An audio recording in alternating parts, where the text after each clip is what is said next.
estar aquí en Quincy, ¿no? Y como mencionó el pastor Juan Carlos, estoy con mi esposa, también mis tres hijos, Samuel, Daniel, Jonathan, también vino Adriana, esposa de mi hijo Samuel, se casó el año pasado, y también está con nosotros a Rocío, ¿no? Mi hermana menor, la última de los 6 hermanos que somos nosotros. Así que para nosotros poder compartir en familia es una bendición, y yo creo que para cada uno de nosotros realmente estar en familia es una bendición, amén. Y eso nos da alegría. Y hablando de la alegría y hablando del gozo, podemos ver, podríamos decir, dos formas como las personas piensan tener gozo. Por un lado, lo que las personas, los seres humanos, hemos establecido como el camino para el gozo o cómo encontrar la felicidad. Y por el otro lado, la forma que Dios ha establecido para encontrar la verdadera felicidad. ¿Y qué es lo que se necesita para ser feliz? Si te hicieran a ti esa pregunta, ¿qué responderías? ¿Qué se necesita para ser feliz?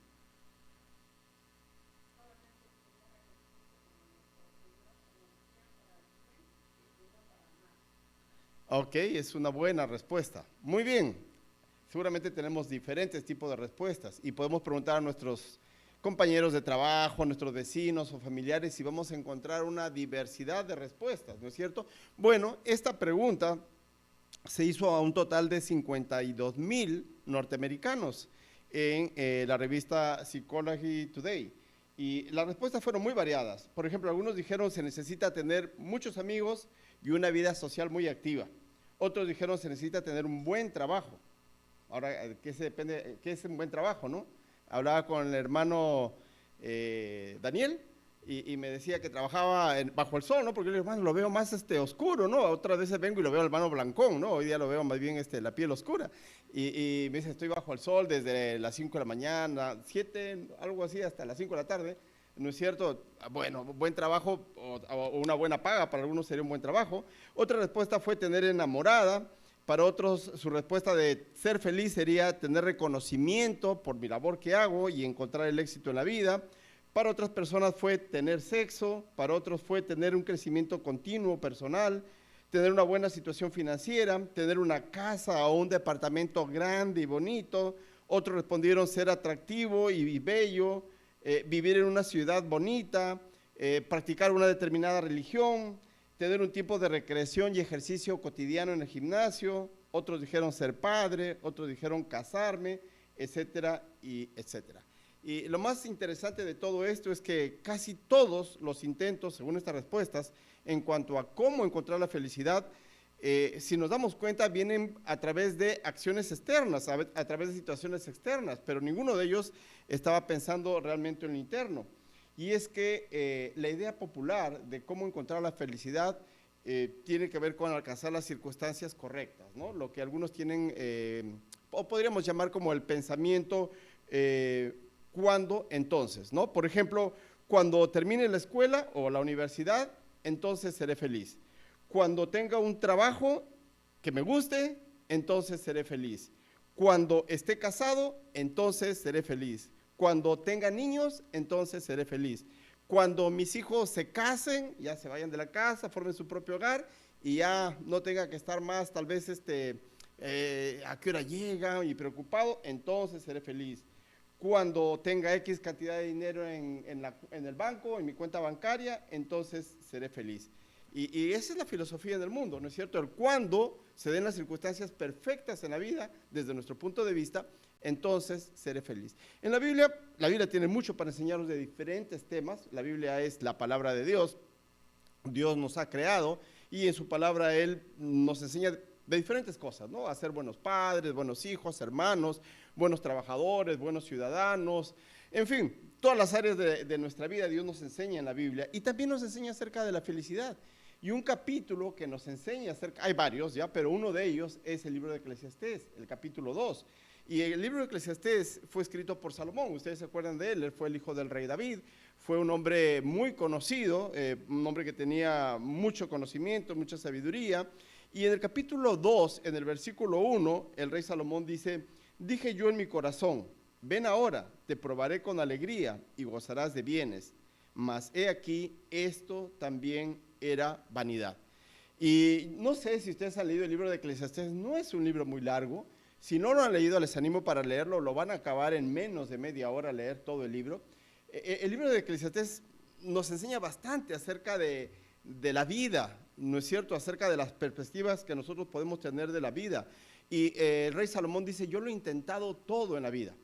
Y finalmente me he encontrado en callejones sin salida, es decir, me encontré que las cosas que yo he estado tratando de lograr y de esa manera encontrar el propósito de mi vida, satisfacción para la vida, vivir la vida con gusto, no solamente existir, sino disfrutar de la vida, son cosas que no me han funcionado. Por ejemplo, en el capítulo 2, versículos 7 y 8, él dice, he intentado acumular muchas cosas en mi vida. He intentado tener muchos bienes materiales diversos. Y si ustedes leen en la Biblia, el rey Salomón, de todos los reyes de Israel, fue uno de los reyes que tuvo mayor cantidad de cosas. El reino de Israel alcanzó su apogeo, su extensión territorial más grande con el rey Salomón. La fama del reino de Israel, la más extendida, fue con el rey Salomón. Incluso ustedes recordarán que venían personas de diferentes lugares, hasta reyes, por ejemplo, la reina Candace de Etiopía, venían a conocer a Salomón porque su fama se había extendido muy extensamente. Y entonces incluso hasta reyes mismos venían a conocerle. Y él dice, he tratado de acumular muchos bienes. En ese tiempo los caballos eran un bien muy preciado para ellos. Y él tenía muchísimos, miles. Y el versículo 7 y 8 dice, he tratado de acumular muchos bienes materiales en mi vida. Muchas cosas. Sin embargo, no he encontrado satisfacción en la vida, no he encontrado gozo. Versículos 3 y versículo 10, él dice, he intentado encontrar el gozo en la vida a través de los placeres. Y si ustedes leen también la Biblia, van a encontrar que Salomón tuvo muchísimas esposas, tuvo muchísimas concubinas, aparte de otras mujeres también que él tenía. Tenía cientos. Realmente su corazón ahí ya se había desviado de agradar a Dios, de honrar a Dios. Y él, versículos 3 y 10 de este capítulo 2, él trató de experimentar el placer a través de las múltiples mujeres que tuvo, a través del licor, etcétera, y él dice, no llegué a encontrar placer en la vida.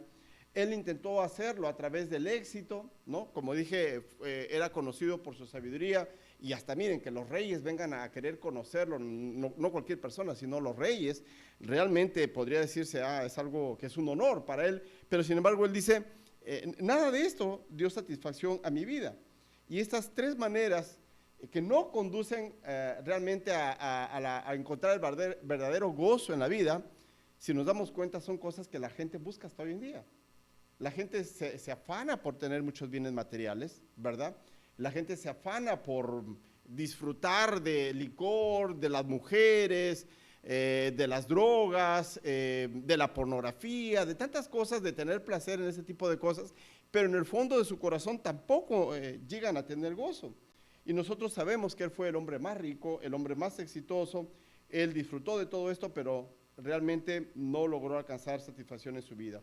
Una vez se le preguntó a Howard Hughes, uno de los hombres multimillonarios más conocidos en el pasado, y la pregunta que le hicieron fue, ¿cuánto se requiere para que un hombre sea feliz? Y la respuesta de él fue, un poquito más. ¿Entendemos lo que estaba diciendo? Un poquito más. O sea, nada realmente llegaba a satisfacer. Y un poquito más, un poquito más. Y eso en el fondo es avaricia, ¿no? Cuando las personas no están satisfechas con lo que tienen en su vida. Y muchos jóvenes tratan de experimentar lo mismo. Placer, buscan sentir lo máximo en emociones. Como ustedes saben, cada vez incluso las personas están inventando drogas mucho más fuertes. Algunos a veces hasta vemos en las noticias que ya los aletarga tanto que los vuelve como zombies, ¿verdad? Tratando de experimentar el placer en la vida, pero realmente en el fondo de su corazón siguen sintiéndose vacío y sin propósito en su vida. Ahora, para otros el tema del estatus es muy importante, ¿no? Y para algunos hay cosas que son símbolos de cierto estatus que para ellos podría darles felicidad en la vida. Por ejemplo, tener una camioneta 4x4 sería un símbolo de estatus y con eso ya se sentirían dichosos. Para otros, utilizar ropa de tal marca, ¿no? compradas en tales tiendas, eso le da satisfacción o estatus en la vida. Pero Salomón dice, yo he intentado todo eso en la vida. Finalmente, nada de eso me dio felicidad. Todos fueron caminos cerrados. Versículo 17 de este mismo capítulo 12, Salomón dice, aborrecí por tanto la vida. O sea, He intentado todas estas formas de obtener gozo, placer, satisfacción en mi vida, pero no lo logré, seguí sintiéndome vacío. Entonces dice, aborrecí por tanto la vida, porque la obra que se hace debajo del sol me era fastidiosa, por cuanto todo es vanidad y aflicción de espíritu. Y esa idea popular de que alcanzar la felicidad a través de las circunstancias correctas es muy difundida en el mundo, ¿verdad? Si tenemos las circunstancias perfectas, entonces vamos a ser felices. Pero realmente no es cierto, porque no podemos tener las circunstancias perfectas en la vida.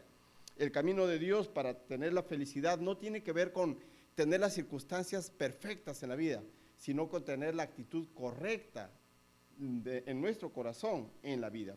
Ahora, en el libro de Mateo, en el capítulo 5, y avanzando unos capítulos más adelante, 6, 7, 8, vamos a encontrar lo que se conoce como el Sermón del Monte.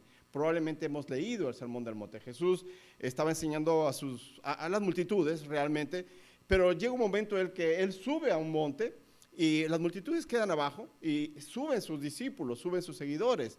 Y suben y están un buen tiempo con él, y él empieza a darles una serie de enseñanzas de diferentes temas, que como digo en el libro de Mateo se extiende, capítulo 5, 6, 7, 8, y cuando él empieza a dar estas enseñanzas a sus discípulos, a la gente de alguna manera más cercana a él, empieza con un tema muy importante, empieza con el tema de la felicidad, ¿verdad? Y esto es conocido como las bienaventuranzas, y de todos los temas que Jesús podría haber elegido para empezar esta serie de temas ahí que desarrolla en el Sermón del Monte, él empieza con el tema de la felicidad.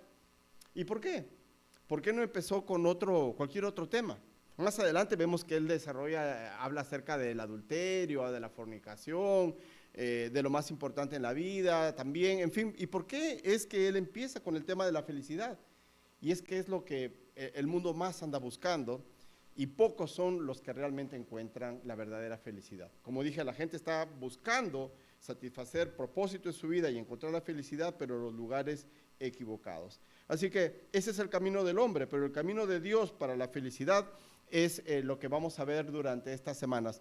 Realmente no vamos a verlo todo, porque si ustedes leen Mateo capítulo 5 y las bienaventuranzas, él habla de 8 bienaventuranzas, 8 cosas que son esenciales en la vida para que nosotros seamos felices. No voy a estar 8 semanas aquí, realmente voy a estar 4 semanas aquí, y no vamos a compartir tampoco las 4 semanas aquí, pero quisiera que veamos algunas de estas afirmaciones que Jesús hace acerca de la verdadera felicidad y cómo es que nosotros podemos encontrarla. Ahora, si ustedes se percatan, en Mateo capítulo 5, cada una de estas afirmaciones empieza con la palabra bienaventurados, ¿no? Y bienaventurados sois. ¿Y qué significa bienaventurado? Porque no es una palabra muy común en nosotros, ¿no? Tal vez lo más común que usamos en la vida cristiana es Dios te bendiga, ¿no? Ay, sí, soy bendecido por X motivo.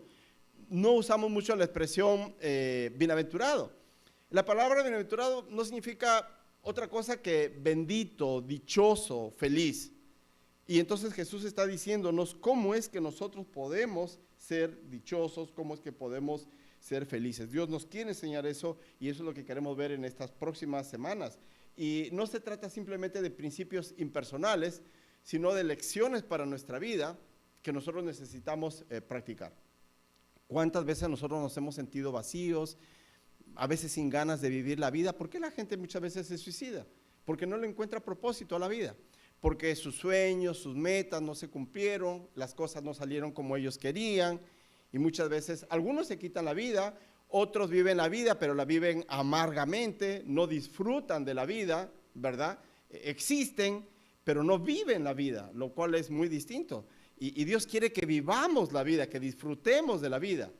Y no quiere decir entonces que Dios va a hacer que todas las cosas para nosotros sean fáciles, bonitas y sin problemas. Recordemos que Jesús nos advirtió y nos dijo: en el mundo tendréis aflicciones, pero confiad, yo he vencido al mundo, ¿verdad? Y Dios ha creado todas las cosas, dice la Biblia, también para que las disfrutemos. Así que vámonos a leer Mateo capítulo 5, versículos 3 al 12, y ahí encontramos las bienaventuranzas, que son las que estamos hablando en esta tarde. Dice el texto así: bienaventurados los pobres en espíritu, porque de ellos es el reino de los cielos. Bienaventurados los que lloran, porque ellos recibirán consolación. Bienaventurados los mansos, porque ellos recibirán la tierra por heredad. Bienaventurados los que tienen hambre y sed de justicia, porque ellos serán saciados. Bienaventurados los misericordiosos, porque ellos alcanzarán misericordia. Bienaventurados los de limpio corazón, porque ellos verán a Dios.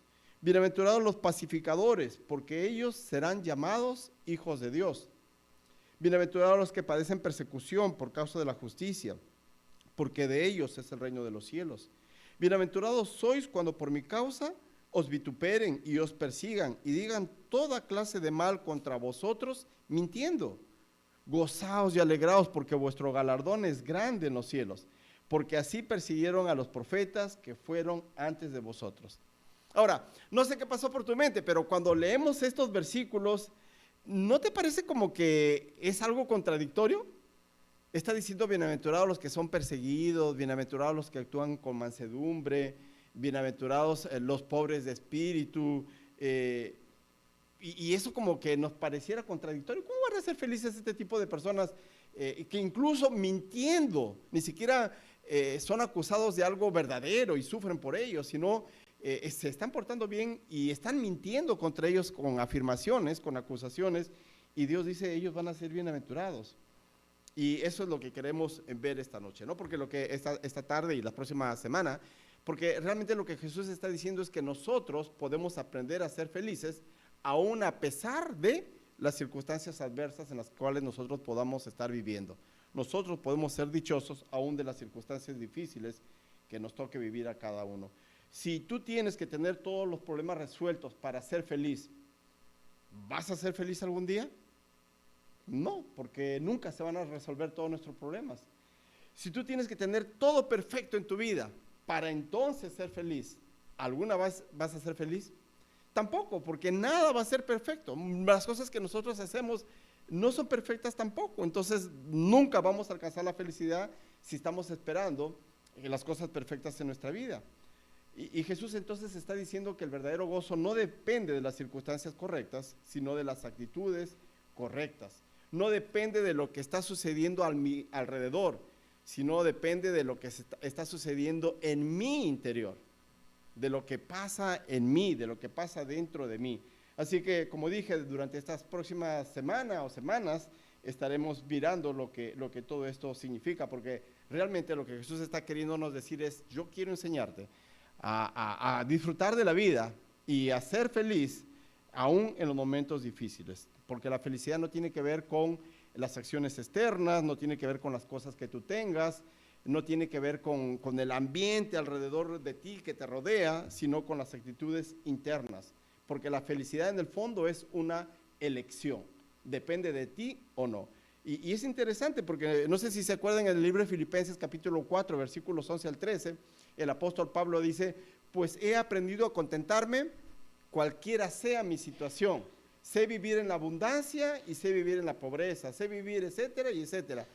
Y es interesante si analizamos esa expresión porque Pablo dice, he aprendido a contentarme cualquiera sea mi situación.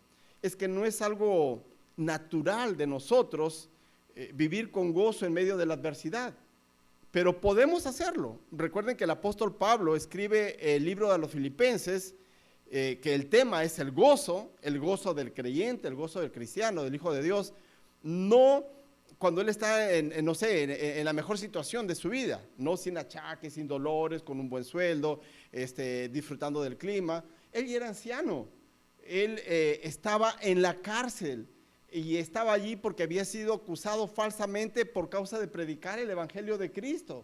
Así que Pablo no nos está escribiendo y dando enseñanzas que tal vez suenan a lo más bonito en las circunstancias perfectas de la vida, sino en medio de la adversidad. Es real lo que nos está diciendo.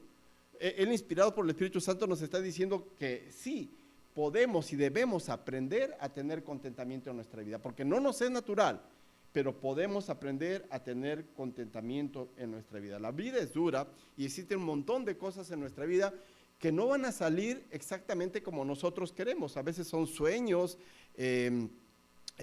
metas que nosotros nos hemos trazado en nuestra vida, cosas que hubiéramos deseado y que no han salido, ¿verdad? Pero la verdadera felicidad consiste en tener la actitud correcta, aun cuando esos sueños en nuestra vida no se llegan a realizar. ¿no? Aun cuando esas cosas que fueron muy anheladas por nosotros no se lleguen a cumplir. La vida es dura y no vivimos en el cielo, pero mientras estemos aquí en la tierra necesitamos aprender a tener contentamiento. Así que vamos a ver hoy día la primera actitud que nos enseña Jesucristo para ser feliz. Y la primera actitud tiene que ver con la humildad. Pero humildad y felicidad, ¿qué relación hay entre ser humilde para ser feliz? A veces es un pensamiento que pasa por nuestra mente. El versículo 3, que es la primera bienaventuranza que da Jesús, dice: bienaventurados los pobres en espíritu, porque de ellos es el reino de los cielos. Ahora, ¿qué significa ser pobres en espíritu? Tenemos que empezar definiendo ello, porque tal vez tenemos diferentes ideas, ¿no?, acerca de qué es ser pobre de espíritu, y tal vez eso es justamente lo que nos ocasiona la frustración de no entender cómo es que se puede lograr felicidad siendo pobre de espíritu o siendo humilde. Y cuando habla de pobreza de espíritu, no está hablando de tener una baja autoestima. Es más, la Biblia nunca habla de autoestima, jamás, ni de alta autoestima ni de baja autoestima. No habla de una estima la Biblia. Realmente pobre de espíritu no significa que tú tengas que despreciarte a ti mismo, que tú tengas que tener conmiseración o lástima de ti mismo. No eres perfecto, yo no soy perfecto, tú eres pecador, yo soy pecador, todos nosotros somos pecadores, no somos perfectos. Justamente Cristo Jesús vino a buscar y a salvar lo que se había perdido, nosotros, pecadores, que necesitamos de Él para poder ser salvos, como dijo la hermana Remedios, que es lo más importante realmente en nuestra vida.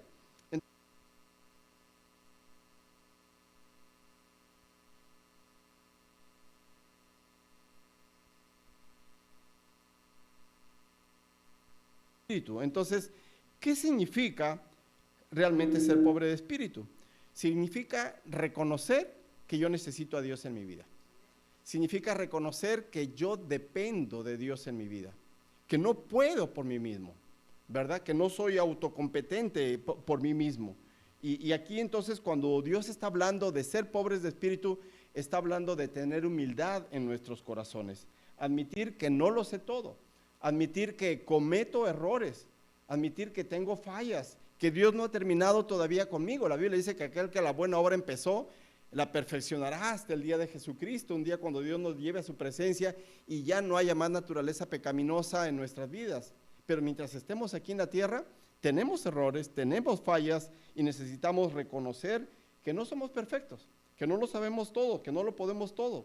Y lo opuesto de pobre de espíritu es ser arrogante, ser egocéntrico. Y Jesús dijo que si nosotros somos orgullosos, arrogantes, egocéntricos, soberbios, nosotros nunca vamos a ser felices. Así que humildad y felicidad realmente van de la mano, son mellizos o son gemelos, porque necesitamos ser verdaderamente humildes de corazón para nosotros alcanzar la felicidad de nuestra vida. Así que, ¿cómo mi humildad aumenta mi felicidad? Quisiéramos ver tres cosas en esta tarde de cómo es que nuestra humildad aumenta la felicidad. Y la primera de ellas es que la humildad reduce el estrés en nosotros. Romanos 12, el versículo 3, dice: digo pues, por la gracia que me es dada a cada cual que está entre vosotros, que no tenga más alto concepto de sí que el que deba tener, sino que piense de sí con cordura, conforme a la medida de fe que Dios repartió a cada uno. Ahora nos damos cuenta, lo que la Biblia dice, como dije hace un momento, la Biblia no habla de autoestima, de alta autoestima o de baja autoestima, que son términos muy comunes en nuestro tiempo, ¿verdad? La Biblia habla del concepto que nosotros tenemos de nosotros mismos. Y dice, Pablo dice: digo pues, por la gracia que me ha sido dada, que me es dada a cada cual que está entre vosotros, que no tenga más alto concepto de sí que el que deba tener. Y eso es lo mismo para cada, eso no solamente es para los romanos, que esta carta de Pablo fue escrita originalmente, primariamente para los romanos, sino para cada uno de nosotros. A veces nosotros nos creemos lo máximo. No sé qué expresiones se utilicen en México o en El Salvador o en otros países, pero a veces en Perú, por ejemplo, existe una expresión que dice: te crees la última chupada del mango, ¿no? Esta expresión lo que significa es: te crees lo máximo, o te crees la última Coca-Cola del desierto. No sé si captan un poco más la idea con esa expresión. Son expresiones sinónimas, o sea, quiere decir que esa persona se cree mucho, se la cree, ¿verdad? Se cree muy importante, ¿no? Y realmente la Biblia dice, digo pues, que no tenga más alto concepto de sí que el que deba tener. Ni más alto ni más bajo, sino el concepto adecuado, el concepto que deba tener. Dice, sino que piense de sí con cordura. O sea, cuando nosotros nos creemos más que otros, no estamos siendo cuerdos. Cuando estamos siendo soberbios, orgullosos o arrogantes, no estamos siendo cuerdos, estamos por el contrario siendo necios, ¿verdad? Y empezamos a discriminar a las personas y a tratarles mal por el color de su piel, por el apellido que ellos tienen, por cómo es su cabello, si es ondulado o es rizado, por si tiene rasgos indígenas o no tiene rasgos indígenas, si vive en el cono de la ciudad o vive en el centro de la ciudad o vive en otras áreas más pitucas, diría, pero no, esa no es expresión, no, más pudientes de la ciudad, y empezamos a discriminar a otras personas. Y cuando actuamos de esta manera, no estamos siendo sabios. La Biblia dice, piense de sí con cordura, conforme a la medida de fe que Dios repartió a cada uno. Romanos, el capítulo 12, también en el versículo 16, dice, ¿cuál debe ser la actitud que debemos tener como hijos de Dios? Aquí en esta parte de la carta a los romanos, Pablo se está despidiendo. Y antes de despedirse, quiere dejarles instrucciones para la vida cotidiana. Y les dice, ¿cómo deben vivir? Unánimes entre vosotros, no altivos, sino asociándoos con los humildes. No seáis sabios en vuestra propia opinión. Entonces, no altivos, sino asociándoos con los humildes. No seáis sabios en vuestra propia opinión. Y cuando nosotros no actuamos con humildad, como dije hace un momento, empezamos a discriminar a las personas. Si ustedes se acuerdan, Santiago, el hermano de Jesús que escribe la carta a Santiago, desarrolla ese tema también, ¿no? Dice, viene alguien a la iglesia y le ven con una ropa, tal vez no la mejor, más, no sé, algo rotita, ¿no? Ahí con surcidos. A él no le escogemos los mejores asientos, pero si vemos a alguien tal vez que vemos que es pudiente, le decimos, ven, siéntate aquí a mi lado, aquí te he guardado asiento. Y Pablo dice, no es la actitud correcta que debemos tener. Y es que cuando yo soy humilde, tenemos que reconocer que no tengo todas las respuestas, no lo sé todo, ¿verdad? ¿No te ha pasado que a veces hay personas con las cuales conversas y quieren dar la apariencia que lo saben todo o que lo conocen todo? Y a veces simplemente están palabreando, ¿no? Pero realmente no lo saben todo. Y es que no necesitamos saberlo todo. Realmente no lo sabemos todos. Todos somos ignorantes en muchas cosas. Podemos saber de jardinería, podemos saber de cocina, de mecánica, podemos saber de más de un área de temas en la vida, pero nadie lo sabemos todo. Pero cuando somos orgullosos, pensamos o queremos dar la apariencia que lo sabemos todos, pero realmente cuando soy humilde tengo que reconocer que no tengo todas las respuestas. Tengo que reconocer que el mundo no depende de mí. Yo no soy el gerente del universo, ¿verdad? Yo no tengo el control de todas las cosas que suceden. No tengo que aparentar nada. Puedo vivir libre de esa tensión que muchos viven entre lo ideal y lo real. Lo ideal, ¿cómo me gustaría que la gente me vea? No sé, tal vez el esposo perfecto, sin ninguna falla, sin ningún error, el papá perfecto, que no se equivoca en criar a sus hijos, en mi caso el pastor perfecto, que no comete ninguna equivocación de ningún tipo. Y entonces estamos en esa lucha entre el ideal, cómo quiero que la gente me vea, y lo real, cómo es que soy. Pero cuando somos humildes, mostramos cómo realmente somos, personas falibles, personas que nos equivocamos. No soy el mejor, el esposo perfecto, no soy el papá perfecto, no soy el ser humano perfecto, porque tengo mis errores como cada uno de nosotros. Y entonces cuando vivo reconociendo eso en mi vida, vivo con humildad, voy a vivir libre de esa tensión, porque la humildad reduce el estrés en nuestra vida. Muchas veces nosotros nos tomamos muy en serio y con mucha importancia a nosotros mismos, pero no tomamos con mucha seriedad y con mucha importancia a Dios. Y yo creo que esto es el centro de muchos problemas para muchos de nosotros, ¿verdad? Porque nosotros estamos muchas veces intentando impresionar a las personas que nos rodean, que están a nuestro alrededor, y queremos que nos vean, como dije, muy especiales, ¿no? Sin errores ni defectos. Y eso nos conduce finalmente al estrés. Entonces, Cuando nosotros somos humildes, eso va a reducir el estrés en nuestra vida, y al reducir el estrés en nuestra vida, vamos a poder tener más felicidad, ¿verdad? En segundo lugar, la humildad también mejora nuestras relaciones. ¿A cuántos de nosotros nos gusta andar con personas que son soberbias? ¿Alguna vez has andado con alguna persona que es soberbia? Es un tanto frustrante, ¿verdad? Es un tanto irritante, y yo creo que a nadie le gusta andar con personas que son así. Las personas que son egocéntricas realmente no son felices. Ya, gracias. Y las personas que son egocéntricas realmente no son felices ellos, y tampoco quieren que sean felices las personas que les rodean. Y muchas veces estamos rodeados de personas que son así. Así que yo creo que ser soberbio va a evitar que nosotros nos relacionemos más profundamente con las personas. Por otro lado, ¿a quién no le gusta andar con personas que son humildes? Es lo mejor, ¿verdad? Personas que no están tratando de aparentar ante otros, personas que cuando les contamos algo, ellos no salen con una historia mucho mejor, ¿no? Una historia mucho más grande que la que nosotros estamos contando, y entonces el ser humilde mejora nuestras relaciones.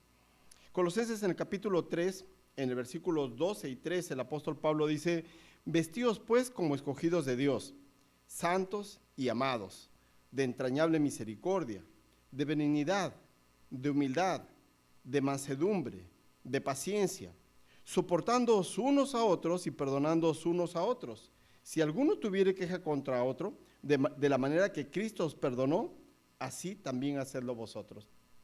Ahora, ¿te has puesto a pensar cómo empieza el apóstol Pablo? Porque aquí nos da una lista de actitudes que nosotros debemos cultivar en la vida. ¿Y te has puesto a pensar cómo empieza el apóstol Pablo esta introducción de las actitudes que debemos cultivar? Él dice: vestíos pues.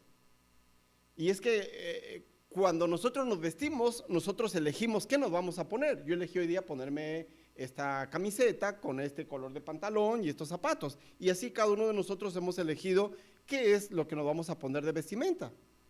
Y nosotros tomamos esa decisión al respecto. Nosotros somos responsables, nosotros hemos elegido. Y Pablo nos está diciendo, no es Pablo, sino el Espíritu Santo a través de Pablo, nos está diciendo que nosotros somos responsables de las actitudes que nosotros elegimos tener en nuestra vida. Una actitud de amargura, de resentimiento, de soberbia, de enojo, o por el contrario, una actitud de misericordia, de benignidad, de humildad, mansedumbre, paciencia, soportándonos unos a otros, es decir, sosteniendo a los más débiles, perdonándonos unos a otros. Y nosotros somos responsables de cómo es que nosotros queremos vivir la vida. Y cuando nosotros somos más humildes, nos va a ser menos difícil utilizar expresiones como perdóname o necesito ayuda, ¿verdad? Porque realmente estamos reconociendo nuestra debilidad, nuestra flaqueza y nuestra necesidad de la ayuda de Dios, pero también de la ayuda de otras personas. Ahora, cuando yo soy pobre de espíritu, como dice esta primera bienaventuranza, significa entonces que no vivo aparentando las cosas, no vivo pretendiendo que soy perfecto, ¿no? Sino que reconozco quién soy, y eso entonces reduce el estrés, pero también mejora nuestras relaciones. Leí acerca de San Francisco de Asís, probablemente ustedes han escuchado de él, ¿verdad?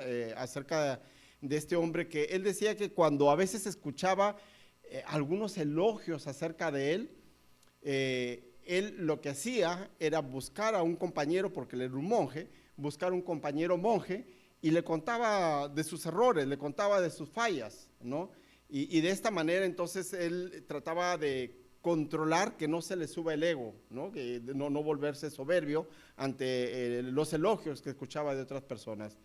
Nosotros no tenemos que buscar a un monje, nosotros no somos monjes, no somos monjas, no tenemos que buscar ahí, pero tenemos familiares en casa que probablemente muchas veces nos han hecho aterrizar cuando hemos tenido una actitud un tanto soberbia, ¿verdad?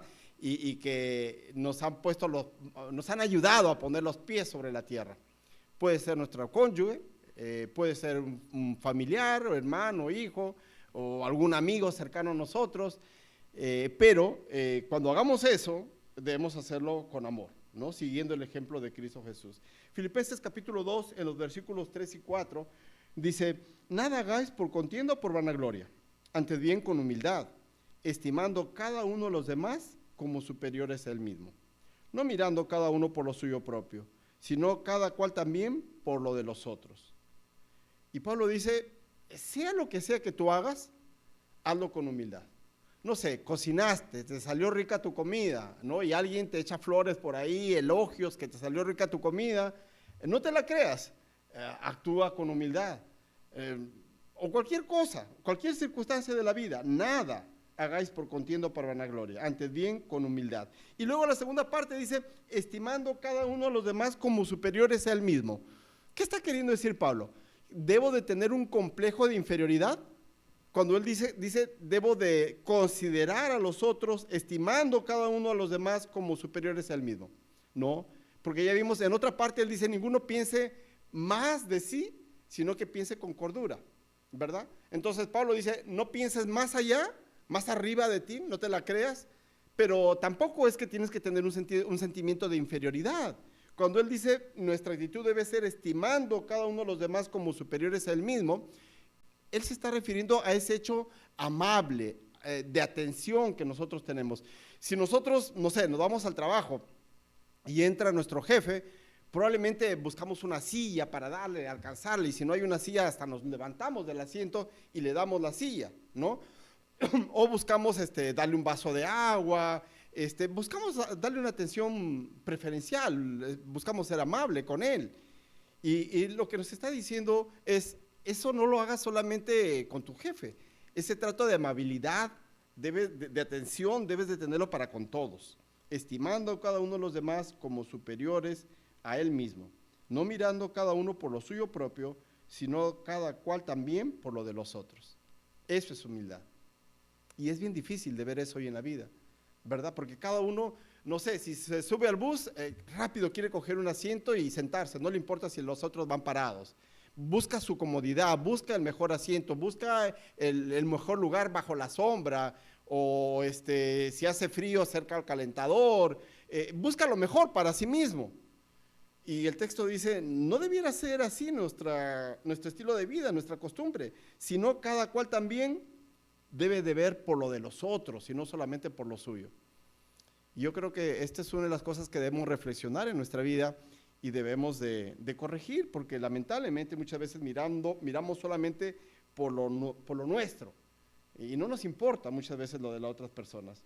Entonces, ser humilde mejora nuestras relaciones. Cuando nosotros estamos llenos de orgullo, nos enojamos fácilmente. Y si alguien nos hace algún comentario que no nos gusta, nos hace una crítica constructiva, no nos gusta y nos enojamos fácilmente, ¿verdad? Y es que eso es una muestra de falta de humildad de nosotros. Puede ser incluso que alguna vez esta crítica hasta puede ser con mala intención, ¿verdad? Una crítica constructiva, pero tal vez lo hace la persona con una actitud negativa. De todos modos, nos debe llevar a la reflexión, porque tal vez nos debe llevar a la reflexión porque puede ser que hay algo de verdad, pues, que efectivamente necesitamos corregir. Pero cuando no somos humildes, nos cerramos y ni siquiera queremos reflexionar a que tal vez sí tienen razón, ¿verdad? Sino que nos cerramos a la realidad y no vemos más allá de nuestros propios anteojos y nos quedamos con lo que nosotros vemos, nuestra perspectiva. No queremos escuchar lo que otras personas quieren decir o nos están diciendo a nosotros. Entonces, cuando somos orgullosos, nos irritamos muy fácilmente, ¿verdad? Pero no debiera ser esa nuestra actitud. Por último, ser humildes también quita el obstáculo que impide el poder de Dios en nuestras vidas que obre, ¿no? con mayor fuerza, con mayor magnitud. Entonces la humildad habilita el poder de Dios en nuestra vida. Santiago el capítulo 4, en el versículo 6, dice, hablando de Dios, dice, pero Él da mayor gracia. Por esto dice, Dios resiste a los soberbios y da gracia a los humildes. Por esto dice, Dios resiste a los soberbios y da gracia a los humildes. ¿Y esto tiene que ver con la salvación? Sí, porque aquellas personas que no son humildes no reconocen que son pecadores. No sé si te ha pasado cuando se ha estado evangelizando Y algunas personas dicen, no, pero yo no he matado, yo no he adulterado, yo no soy un sicario. Mentiras decimos todos, a veces una palabrota se nos puede salir a todos y tratamos de minimizar nuestros defectos, nuestros errores, que no son otras cosas que pecados, ¿verdad? Y entonces les llamamos nuestras debilidades, nuestras fallas, y no lo vemos como Dios lo ve, nuestros pecados. Y entonces no queremos reconocer. Y si no reconocemos nuestros errores, nuestros pecados, no reconocemos que somos pecadores, entonces no vamos a pedirle perdón a Dios y no vamos a experimentar la gracia perdonadora, salvífica de Dios en nuestra vida. Y el versículo dice, por esto dice, Dios resiste a los soberbios y da gracia a los humildes. Aquellos que son soberbios, que no vienen humildemente a Dios, a buscarle, no solamente los bolsillos de Dios, qué me puede dar cuando estoy enfermo, cuando no tengo trabajo, cuando tengo un problema, sino qué me puede dar de enseñanza, de dirección, de corrección para mi vida también. Estas personas están resistiendo a Dios, pero sin embargo aquellos que son humildes, ellos van a recibir la gracia de Dios en sus vidas. Así que si te gustaría tener la dirección de Dios en tu vida, te gustaría tener comunión con Dios en tu vida, la Biblia dice que el secreto es andar en humildad, andar en verdadera humildad, porque creo que ya quedó claro que la humildad no tiene que ver con vivir en una zona pobre, con tener poca ropa, no tener una cuenta bancaria, ¿verdad? Sino que la humildad tiene que ver con una actitud del corazón, de no creerme más que otras personas. Porque puede ser una persona que vive en un barrio muy pobre de la ciudad, pero que es altivo de corazón, que es soberbio, ¿verdad? Y que tal vez hasta un día vamos y le llevamos algunas donaciones y no acepta, porque no le gusta reconocer que está pasando por una situación en su vida en la que no tiene recursos. Y cuando yo veo mi vida, realmente yo veo cuánto he sido bendecido por Dios, ¿no? Este año estamos cumpliendo 30 años de casados con mi esposa en diciembre. Este año cumplo 30 años en el ministerio pastoral también.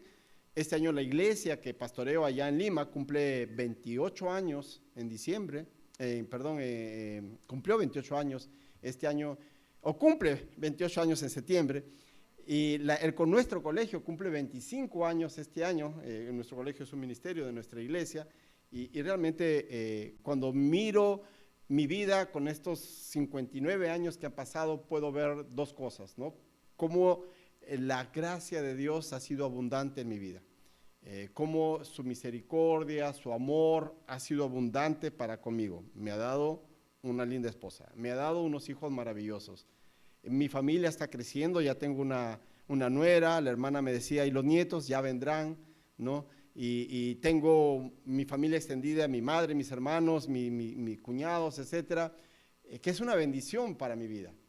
Y realmente estoy agradecido por todo eso que el Señor me ha dado. Por otro lado, también siento una gran responsabilidad, porque pastorear la iglesia que el Señor me ha encargado, administrar el colegio que Dios ha permitido que nosotros tengamos y empecemos hace 25 años, enseñar en el seminario teológico 27, 28 años también, realmente si no fuera con la ayuda de Dios, si no fuera con mi dependencia de parte de Dios, no lo hubiera podido lograr. Por mi capacidad, que no la tengo, de mí mismo, por mi propio recurso, sino que Dios me ha permitido tener ello. Así que lo reconozco con humildad, que no soy merecedor de todas esas bendiciones que Dios me ha dado, y que Dios me ha dado simplemente por su gracia. Así que siento un profundo agradecimiento por todo ello. Entonces, necesitamos reconocer en nuestra vida quiénes somos, y que todo lo que tenemos, lo tenemos por la gracia de Dios. El rey David lo decía, ¿verdad?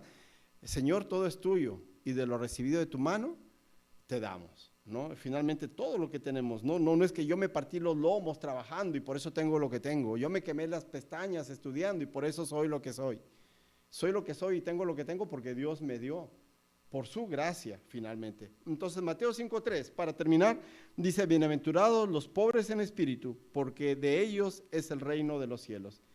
Y eso significa que el reino de los cielos, la vida eterna, Es posible si uno busca humildemente a Dios.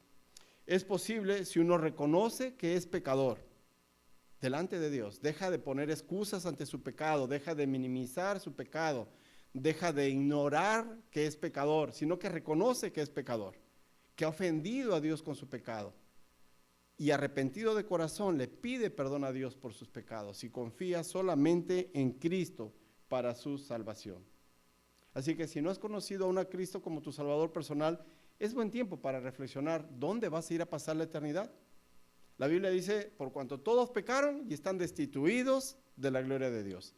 Todos los seres humanos, hombres y mujeres, hemos pecado. Nuestro destino, el infierno, destituidos de la gloria de Dios. Mas Dios muestra su amor para con nosotros en que siendo pecadores, Cristo murió por nosotros. Entonces, no me merezco el cielo, me merezco el infierno, porque la Biblia dice la paga del pecado. Paga es lo que uno merece por su trabajo. Lo que merezco por mi pecado es el infierno. Mas la dádiva de Dios es vida eterna. Dádiva es un regalo. Dios me ofrece el cielo como un regalo, no porque me merezca.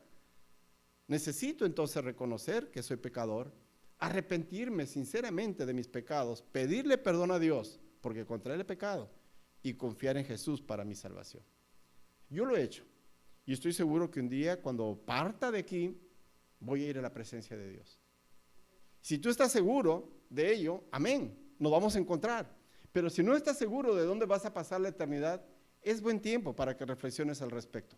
Si es el orgullo lo que te impide reconocer tu condición delante de Dios, es el orgullo lo que te ha impedido tal vez perdonar a alguien por algo que te hizo y sigues teniendo rencor contra algún familiar tuyo, tu padre, tu madre, tu cónyuge, quien sea. La Biblia dice que el rencor es pecado también, va creciendo y se forman raíces de amargura. Y eso es pecado también. ¿Te acuerdas de la oración del Padre Nuestro? Perdónanos nuestras deudas, así como nosotros hemos perdonado a nuestros deudores. Es decir, Señor, perdóname, porque yo ya he perdonado y ya no estoy guardando rencor en mi corazón.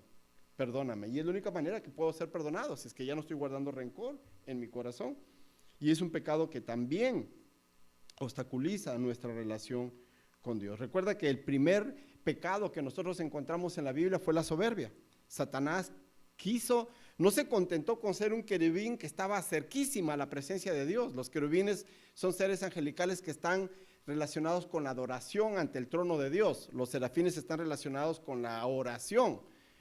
Y él era un querubín, y un querubín que tenía un lugar privilegiado, pero no se contentó con ello, sino que Isaías 14 y Ezequiel 28 dice que él quiso poner su trono al lado del trono de Dios para recibir adoración. No quiso ser más que Dios porque él sabe que no se puede ser más que Dios.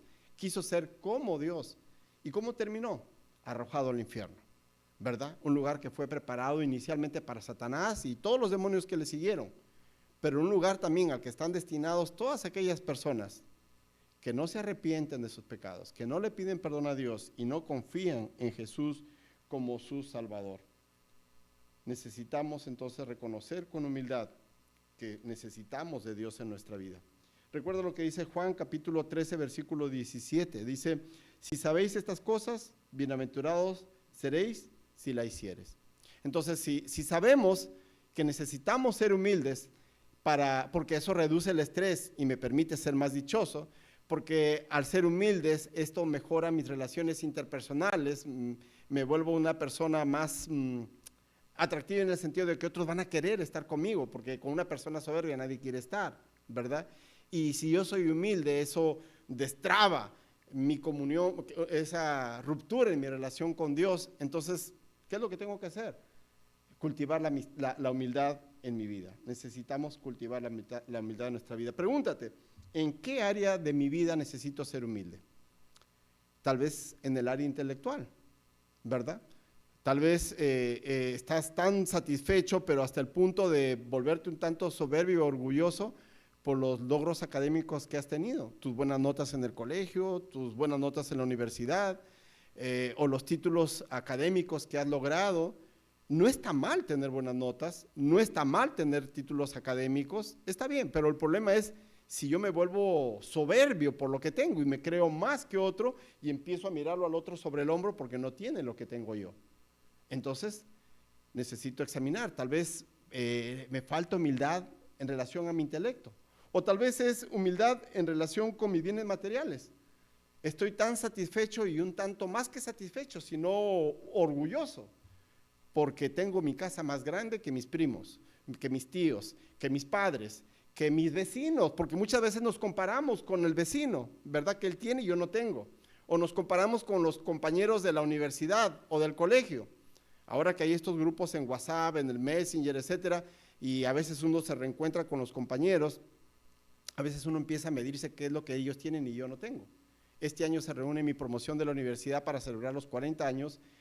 Yo soy cirujano dentista, se reúnen mis compañeros de la universidad, cirujanos dentistas, y a veces empiezan a compararse, ¿no? ¿Qué cosas logró el otro y qué cosas yo no logré? Entonces, si yo empiezo a medir que mi carro es más grande, mi casa es más grande, o que yo tengo 2 casas, o que etcétera, etcétera, esa es una actitud negativa. O tal vez me enorgullezco o me pongo un poco soberbio por el apellido que tengo, por mi color de piel, y eso realmente no importa mucho. A Dios no le impresiona ese tipo de cosas. Recuerda que un día estaremos ante la presencia de Dios. La Biblia dice que todos estaremos ante la presencia de Dios. Los no creyentes estarán ante el trono de juicio de Dios, ¿no? El juicio del gran trono blanco. Y los creyentes estaremos ante el tribunal de Cristo, ambos.